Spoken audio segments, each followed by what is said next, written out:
लहरों से डर के नौका पार नहीं होती और कोशिश करने वालों की कभी हार नहीं होती। तो नमस्कार, मैं हूं विवेक पांडे और आप देख रहे हैं टुडे एग्जाम स्टडी का यूट्यूब प्लेटफॉर्म। आज हम लोग पढ़ेंगे सीडीपी यानी बाल विकास एवं शिक्षा शास्त्र के वो महत्वपूर्ण प्रश्न जो बार बार पेपर में पूछे गए हैं। मेरा खुद का एक्सपीरियंस है कि एमसीक्यू आप जितना ज़्यादा करिएगा उतना ज़्यादा आपके क्वेश्चन सही होने की संभावना है। देखिए, मेरा खुद का एक्सपीरियंस है, खुद का अनुभव है, इसलिए मैं कहता हूँ कि एमसीक्यू और प्रैक्टिस जितना अधिक से अधिक करिएगा उतना सही है। यदि आपके कॉन्सेप्ट क्लियर नहीं है फिर भी आप एमसीक्यू करिए और साथ में कॉन्सेप्ट भी क्लियर करते रहिए। आइए पहला क्वेश्चन देखते हैं हम। पहला क्वेश्चन है आपका, यहाँ पे पहला क्वेश्चन आपके लिए हम लेके आए हैं। देखिए, ये वही क्वेश्चन है, उसी तरह के क्वेश्चन है जो बार बार एग्जाम में पूछे जाने की संभावना है। निम्नलिखित प्रश्नों के उत्तर देना है और सबसे उपयुक्त विकल्प चुनना है। आपको ये ध्यान रखना है, हो सकता है कि एक से अधिक विकल्प सही हो पर उनमें सबसे ठीक विकल्प चुनना है, क्योंकि आप देख रहे हैं क्वेश्चन इसी तरह के अब बन रहे हैं सीटेट में। मतलब सब चारों ऑप्शन सही है लेकिन सबसे बेस्ट ऑप्शन चुनना है आपको। अब आपको बताना है लेव वाइगोत्स्की के समाज संरचना सिद्धांत में दृढ़ विश्वास रखने वाले शिक्षक के नाते आप अपने बच्चों के आकलन के लिए निम्नलिखित में से किस विधि को सबसे ज्यादा वरीयता देंगे यानी प्रमुखता देंगे? किसके? लेव वाइगोत्स्की के सामाजिक अधिगम का सिद्धांत, इसको लिख दिया है सामाजिक संरचना का सिद्धांत। अब आपको यहाँ बताना है कि लेव वाइगोत्स्की के सामाजिक संरचना के सिद्धांत के अनुसार आप सबसे ज्यादा मतलब बच्चों के आकलन में किस विधि को वरीयता देंगे? मानकीकृत परीक्षण, तथ्यों पर आधारित प्रत्यस्मरण प्रश्न, वस्तुपरक बहुविकल्पीय प्रश्न या सहयोगी प्रोजेक्ट? अब आपको बताना है। देखिए, बहुत अगर क्वेश्चन समझ में नहीं आए तो कम से कम 2 बार पढ़िए, इसको बहुत आसानी से पढ़िए।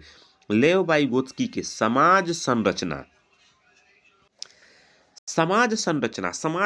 सिद्धांत कहिए, सामाजिक अधिगम का सिद्धांत कहिए, बात एक ही है।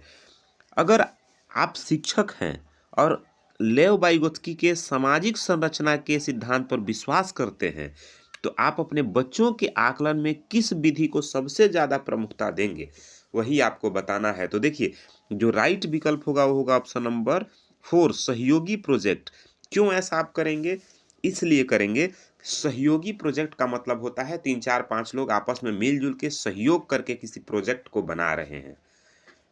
तो 4 5 लोग जहां मिल रहे हैं वो एक समाज डेवलप हो रहा है। और लेव वाइगोत्स्की का अधिगम का सिद्धांत कहता है कि सामाजिक संपर्क साधना, समाज के साथ अंतःक्रिया करना। बात समझ में आ रहा है? तो लेव वाइगोत्स्की, देखिए यहाँ ये भी ध्यान रखना है कि वाइगोत्स्की के अनुसार ही हमको बताना है। तो वाइगोत्स्की के अनुसार समाज के साथ बच्चे अंतःक्रिया करके सीखते हैं, समाज के साथ अन्योन्य क्रिया करके सीखते हैं, इसीलिए सहयोगी प्रोजेक्ट राइट आंसर है। ठीक है ना? चलिए नेक्स्ट क्वेश्चन पे हम चलते हैं। क्वेश्चन नंबर 2 दूसरा है, कह रहा है कि अपनी कक्षा में व्यक्तिगत विभिन्नताओं से निपटने के लिए एक शिक्षक को चाहिए क्या करना चाहिए? किसके लिए? व्यक्तिगत विभिन्नताओं के लिए एक शिक्षक को क्या करना चाहिए? शिक्षण और आकलन के मानकीकृत तरीके हों या बच्चों को उनके अंकों के आधार पे अलग अलग कर उनको नामित करें।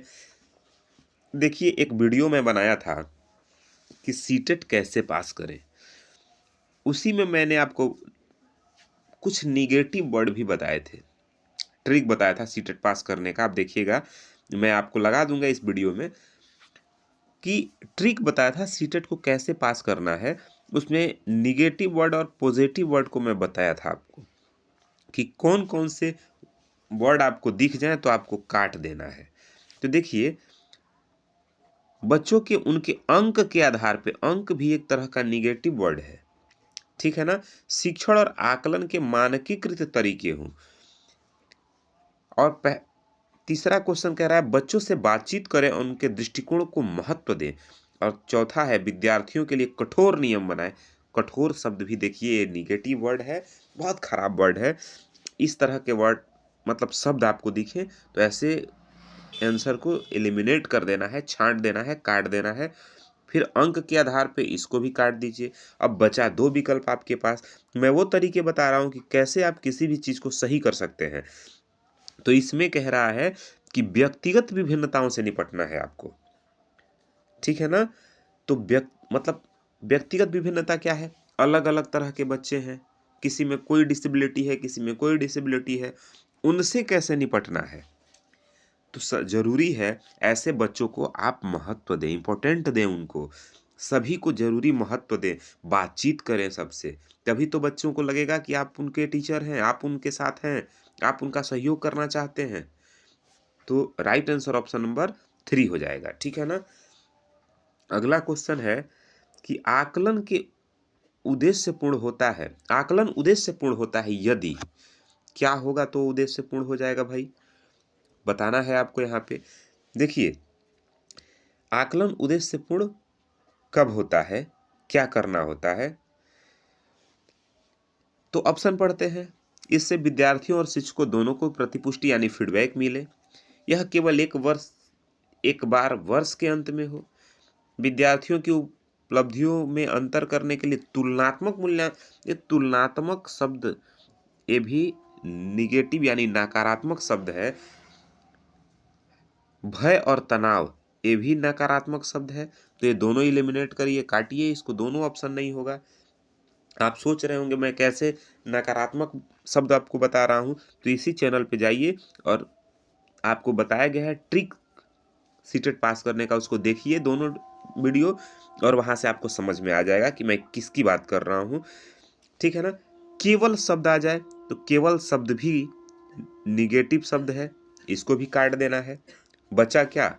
ऑप्शन नंबर 1 बचा, तो इसको सही कर दीजिए। बात समझ में आ रहा है? आकलन उद्देश्य पूर्ण होता है यदि उससे विद्यार्थियों और शिक्षकों दोनों का फीडबैक मिले, ठीक है ना? विद्यार्थी और शिक्षक दोनों का जहां से फीडबैक मिल रहा है वो आकलन ठीक होगा। चलिए नेक्स्ट क्वेश्चन पे हम चलते हैं। अभी तक हम लोग कितना क्वेश्चन कर लिए भाई?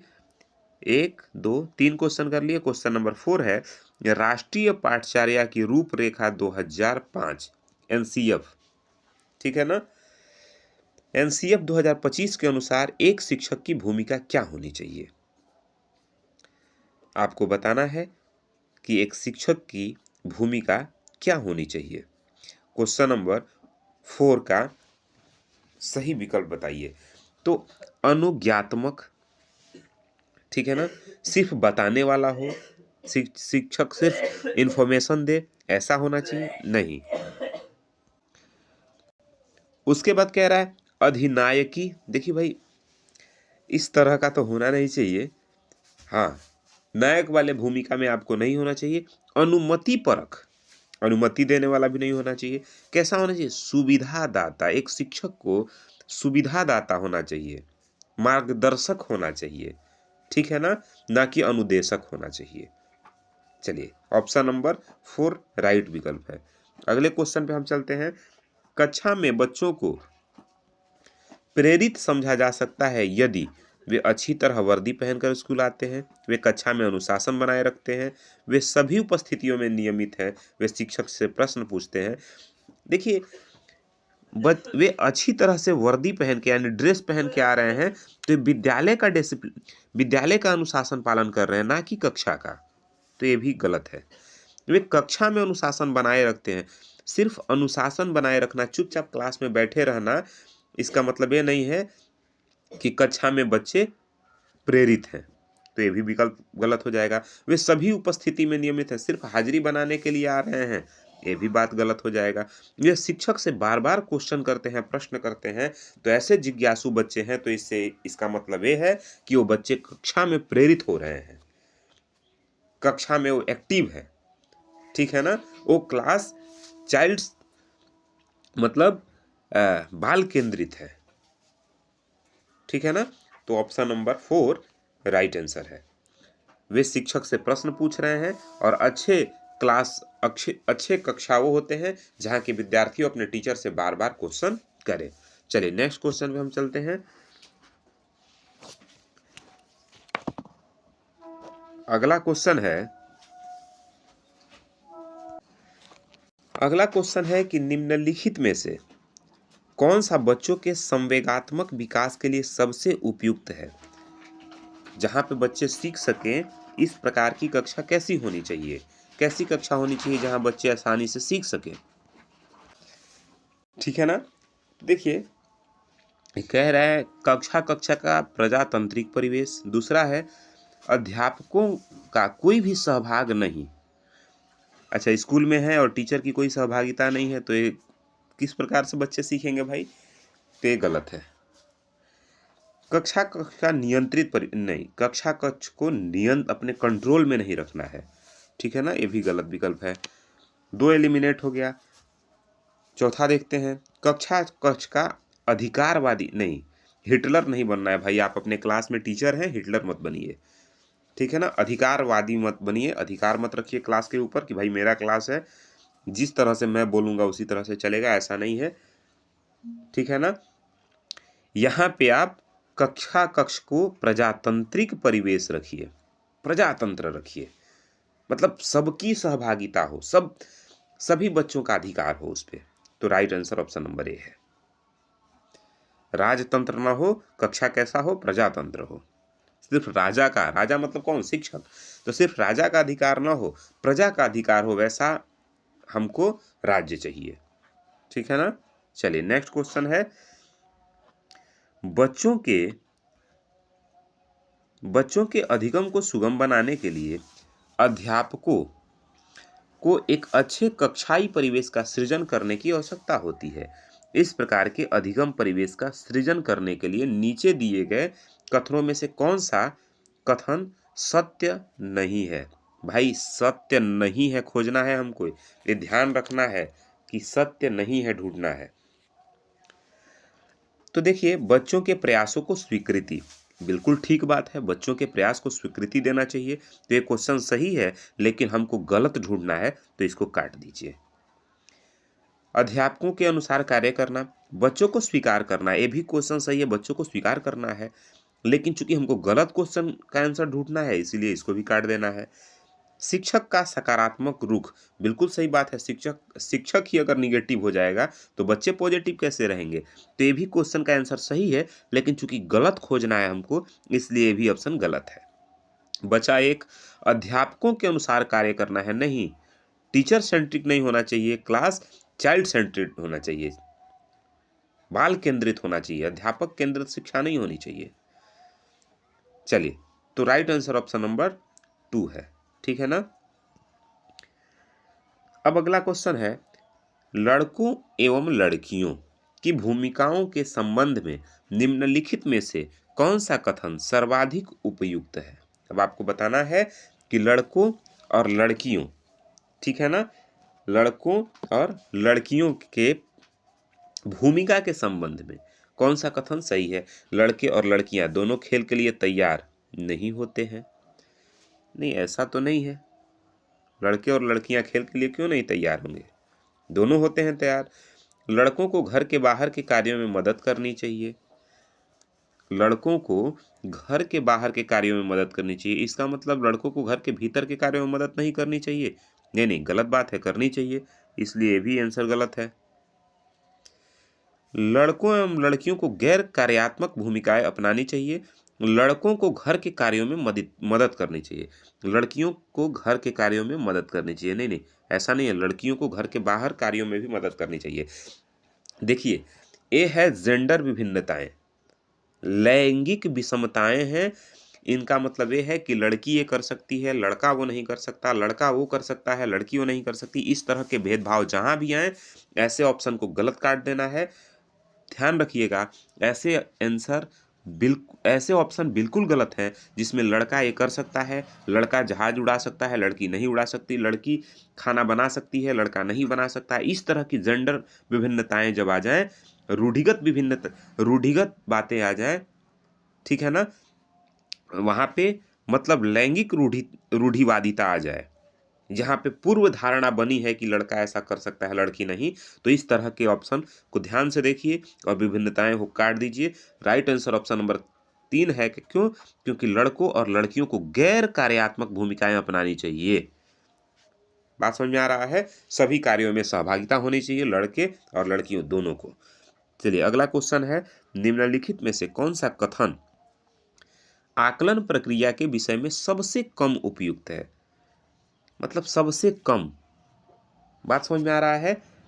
सबसे कम उपयुक्त वाला आपको बताना है। बच्चे का निजी विवरण और व्यक्तिक पृष्ठपोषण यानी फीडबैक देना वांछनीय अभ्यास है। सीखने को सुनिश्चित करने के लिए व्यापक स्केल पर निरंतर आकलन करना चाहिए। बच्चों, विद्यार्थियों और शिक्षकों की प्रतिपुष्टि फीडबैक देने का यह एकमात्र तरीका है। सीखने को बढ़ावा देने के लिए आकलन में सहकर्मी आकलन और स्व आकलन जैसी विधियों का प्रयोग करना चाहिए। तो अब आपसे कह रहा है सबसे कम, यानी सबसे कम का मतलब हुआ सबसे खराब बात इसमें कौन सा है वो बताना है आपको। तो देखिए ऑप्शन नंबर 3 राइट है। क्यों राइट है? क्योंकि केवल एकमात्र तरीका यही है। तो सिर्फ एकमात्र तरीका यही नहीं होता है, और भी बहुत सारे तरीके हैं। तो एकमात्र होने की वजह से ये ऑप्शन गलत है। ठीक है ना? चलिए देखिए क्वेश्चन है कि ग्रेड अंकों से कैसे अलग है? यह प्रश्न निम्न में से किस प्रकार के प्रश्नों से संबंध रखता है? मुक्त अंत, समस्या समाधान, अपसारी या फिर विश्लेषणात्मक? तो देखिए यह जो है वो विश्लेषणात्मक प्रश्न है। ठीक है ना? ग्रेड अंकों से कैसे अलग है, इस तरह का क्वेश्चन किया जाए कि ये इससे कैसे अलग है, तो यह विश्लेषण करने वाला प्रश्न है। ठीक है ना? यह किस प्रकार के प्रश्न है? यह विश्लेषण वाले प्रश्न है। चलिए अगला क्वेश्चन है, परिवार एक साधन है। क्या है? परिवार एक साधन है। तो औपचारिक शिक्षा का, अनौपचारिक शिक्षा का, गैर औपचारिक शिक्षा का या दूरस्थ शिक्षा का? तो देखिए ये अनौपचारिक शिक्षा का परिवार एक साधन होता है। पहला स्कूल परिवार होता है, लेकिन परिवार औपचारिक शिक्षा नहीं है, अनौपचारिक शिक्षा है। औपचारिक शिक्षा जो आप सिस्टम में पढ़ रहे हैं वो है औपचारिक शिक्षा। सिस्टम में किसी बातों को सीख रहे हैं, जैसे हम बोलना सीख रहे हैं, हम लोग हिंदी बोलते हैं, तो हम लोग औपचारिक हिंदी नहीं बोलते हैं, अनौपचारिक हिंदी बोलते हैं, जो कई मायने में गलत बोलते हैं हम लोग। लेकिन चूंकि ये बिना पढ़े हम लोग सीखे हैं, ये हम लोग की मातृभाषा है, बिना पढ़े सीखे हैं, इसलिए अनौपचारिक है। अगर हिंदी वही पढ़ के सीखे होते और फिर बोल रहे होते तो ये औपचारिक होता। तो परिवार में जो कुछ भी हम सीखते हैं, परिवार एक साधन है, शिक्षा का अनौपचारिक साधन है, औपचारिक नहीं अनौपचारिक साधन है। चलिए नेक्स्ट क्वेश्चन पे हम चलते हैं। अगला क्वेश्चन है, एक शिक्षक विद्यार्थियों में सामाजिक मूल्यों को विकसित कर सकता है। अब आपको बताना है कैसे। अनुशासन की अनुभूति को विकसित करके, या फिर महान व्यक्तियों के बारे में बोलकर, उन्हें अच्छी कहानियां सुनाकर, आदर्श रूप से बर्ताव करके? कौन सा आंसर राइट होगा? तो देखिए महान व्यक्तियों के बारे में बोलकर, सुना करके, आप देखिए किसी भी बात को सुना करके कितना उसे लागू करवा सकते हैं, ये जितना आप दिखा के कर सकते हैं। बात समझिए। हमने आपको कहा बच्चे कि क्लास में हमने कहा बच्चों से कि बच्चों झूठ नहीं बोलना चाहिए, कि देखो राजा हरिश्चंद्र ना कभी झूठ नहीं बोले। बच्चे ने कहा ठीक है सर, ठीक है। और फिर बच्चे देख रहे हैं अरे हमारे ही सर झूठ बोल रहे हैं। बात समझ में आ रहा है? जैसे आपको ही हम पढ़ा रहे हैं, तत्काल आप सभी मेरे प्यारे भाई हैं। अगर मैं आपसे कहूं कि देखिए मन लगा के पढ़ना चाहिए, नियमित पढ़ाई करना चाहिए, और आप देख रहे हैं अरे सर ही वीडियो नियमित नहीं डालते हैं, सर ही नियमित नहीं पढ़ाते हैं। बात समझ में आ रहा है? तो खुद को ऐसे आदर्श के रूप में बर्ताव करिए, ये सबसे बेस्ट तरीका है। आदर्श के रूप में बर्ताव करिए, अपने आप को आदर्श बनाइए, बच्चों के सामने अपने आप को उस तरह से पेश करिए जैसा आप चाहते हैं कि बच्चे हों। ठीक है ना? नेक्स्ट क्वेश्चन पे चलते हैं। एक शिक्षक के लिए सबसे महत्वपूर्ण क्या है? कक्षा में अनुशासन बनाए रखना, कक्षा में समयानुवर्ती होना, विद्यार्थियों की कठिनाइयों को दूर करना, एक सुवक्ता होना। अब आपको बताना है कि राइट विकल्प क्या है।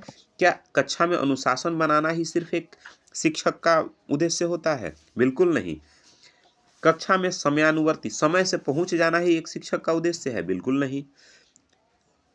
विद्यार्थियों की कठिनाइयों को दूर करना और एक सुवक्ता होना, सु माने सुंदर, वक्ता माने बोलने वाला, एक अच्छा बोलने वाला होना, ये जरूरी है। नहीं, देखिए अगर आपने अपने विद्यार्थियों के समस्याओं को दूर नहीं किया, आप अपने विद्यार्थियों के लिए एक मित्रवत व्यवहार नहीं किए, तो आप एक अच्छे शिक्षक नहीं हैं।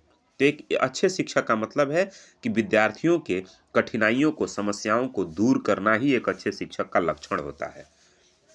तो ऑप्शन नंबर 3 राइट है।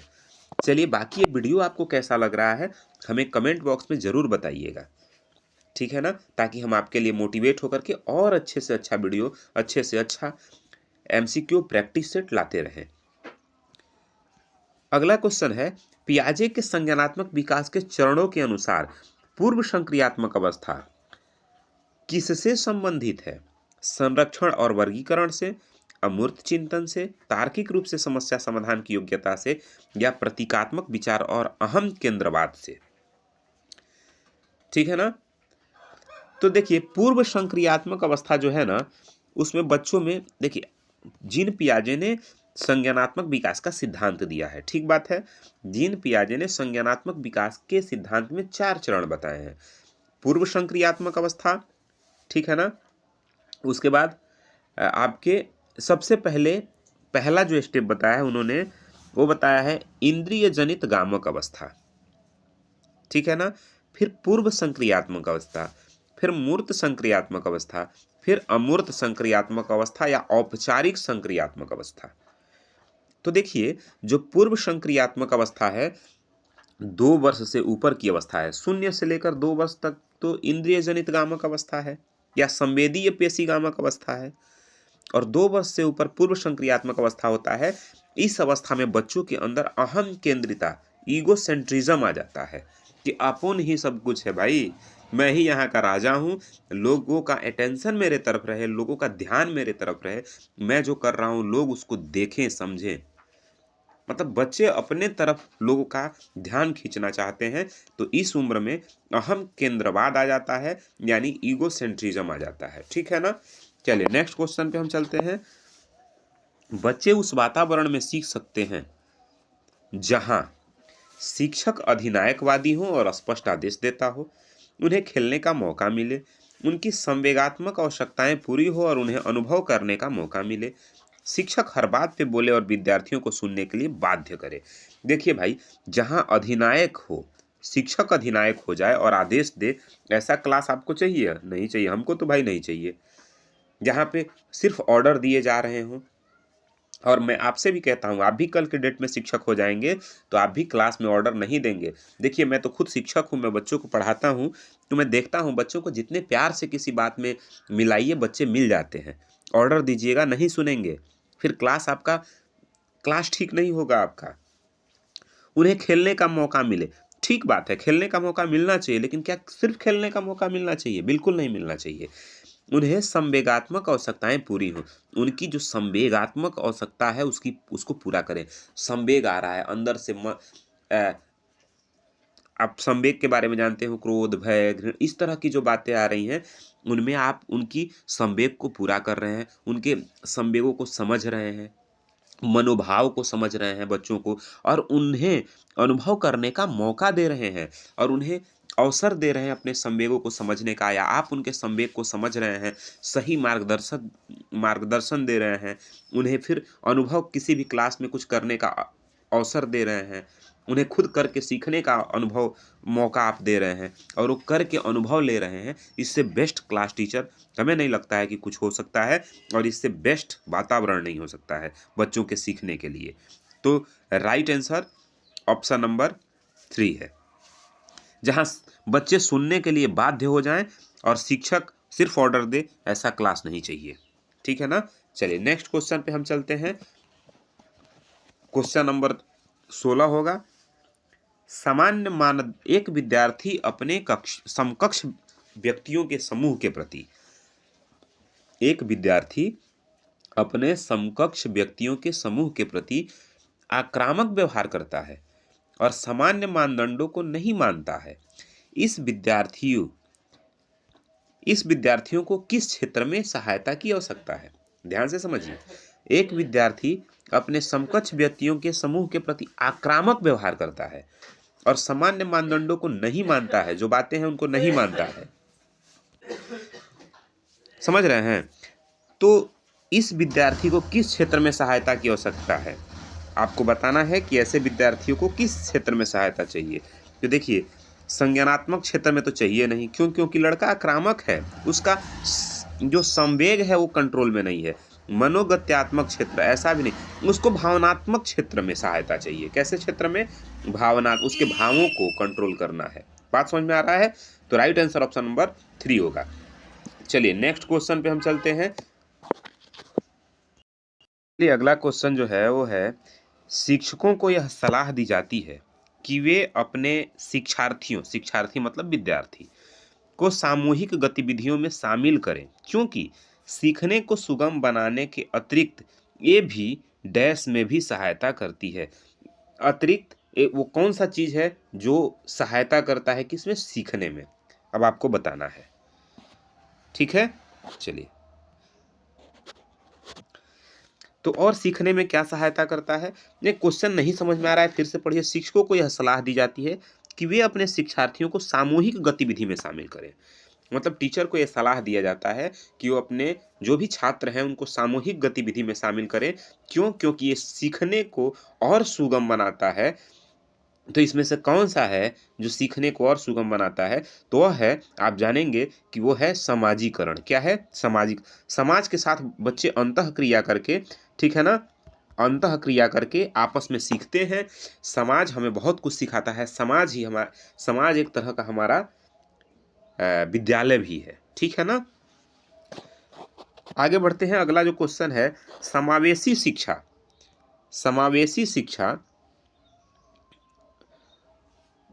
उस विद्यालयी शिक्षा व्यवस्था की ओर संकेत करती है जो केवल बालिका शिक्षा को बढ़ावा देने के लिए है, शारीरिक, बौद्धिक, सामाजिक, भाषिक या अन्य विभिन्न विभिन्न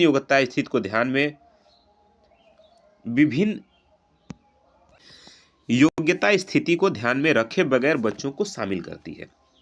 क्वेश्चन फिर से समझिए। समावेशी शिक्षा विद्यालय शिक्षा की व्यवस्था की ओर संकेत करती है जो केवल, मतलब समावेशी शिक्षा क्या है वही पूछ रहा है, केवल बालिका शिक्षा को बढ़ावा देने के लिए है, या शारीरिक, बौद्धिक, सामाजिक, भाषिक या अन्य विभिन्न योग्यता स्थिति को ध्यान में रखे बगैर बच्चों को शामिल करती है, या विशेष आवश्यकता वाले बच्चों को केवल व्यावसायिक शिक्षा प्रदान करती है, या जो केवल गैर निष्पादित बच्चों की आवश्यकताओं को पूरा करता है।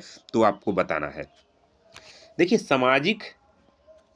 समावेशी शिक्षा का मतलब होता है ऐसी शिक्षा जहां विभिन्न तरीकों के बच्चे, विभिन्न योग्यता को रखने वाले बच्चे जिसमें आकर के शामिल हो सके, चाहे वो शारीरिक स्तर से अक्षम है या बौद्धिक स्तर से अक्षम है, किसी भी तरह से, या सामाजिक स्तर से अक्षम है, भाषिक स्तर से अक्षम है, उन सभी के लिए विद्यालय होता है। तो राइट आंसर ऑप्शन नंबर 2 है, समावेशी शिक्षा। समावेश, समावेशी का मतलब ही है समावेश।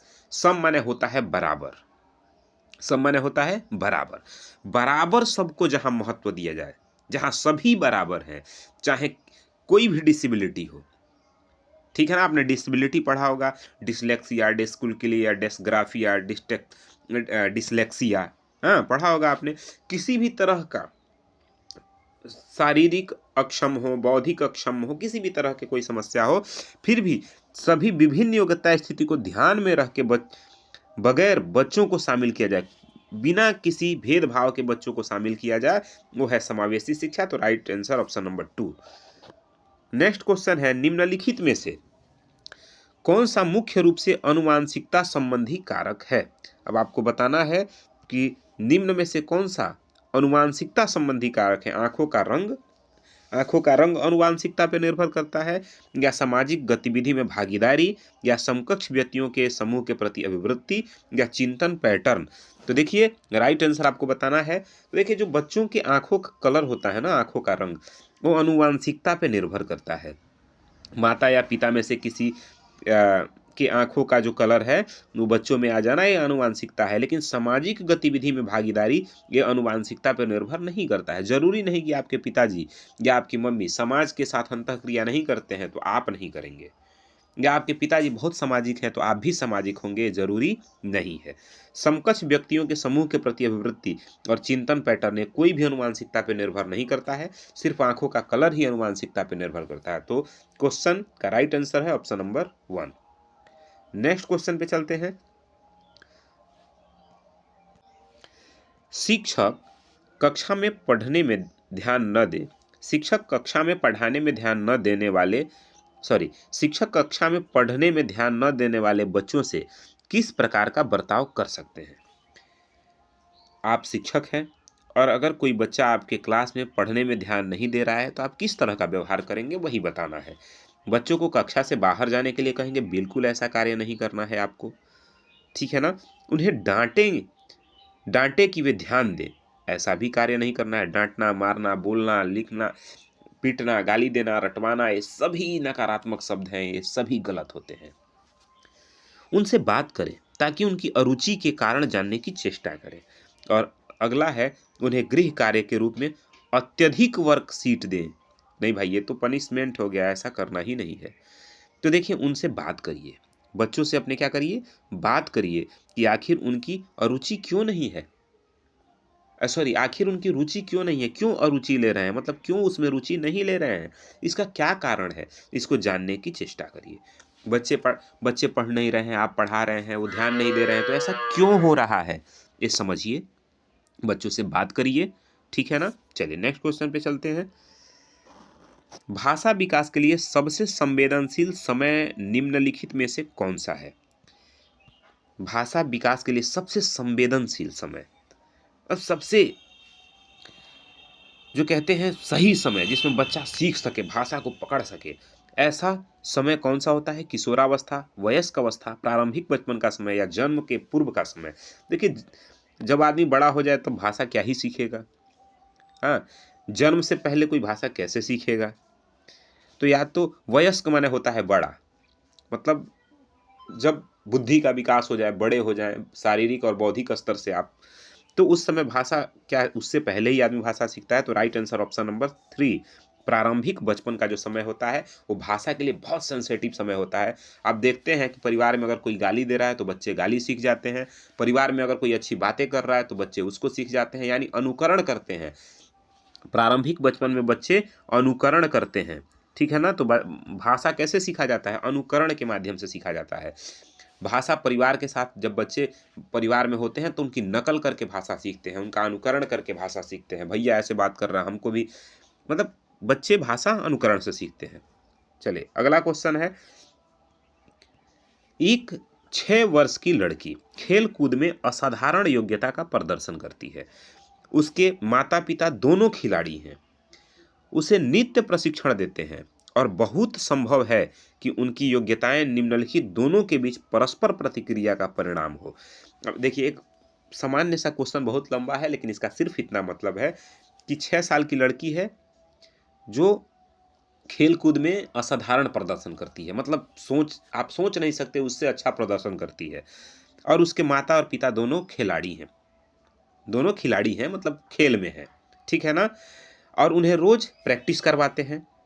तो उसकी जो योग्यता है, इनमें से किसके बीच प्रतिक्रिया कर रही है, यही आपको बताना है, ठीक है ना।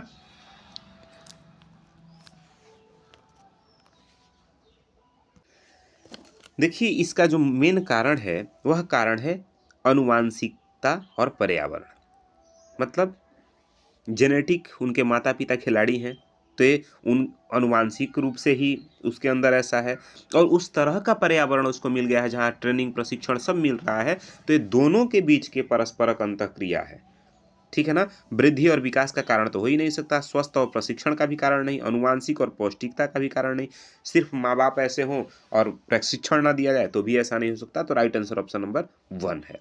चलिए नेक्स्ट क्वेश्चन पे चलते हैं। निम्नलिखित में से कौन सा समाजीकरण का गौण कारक है। गौण माने मुख्य कारक है, ठीक है ना।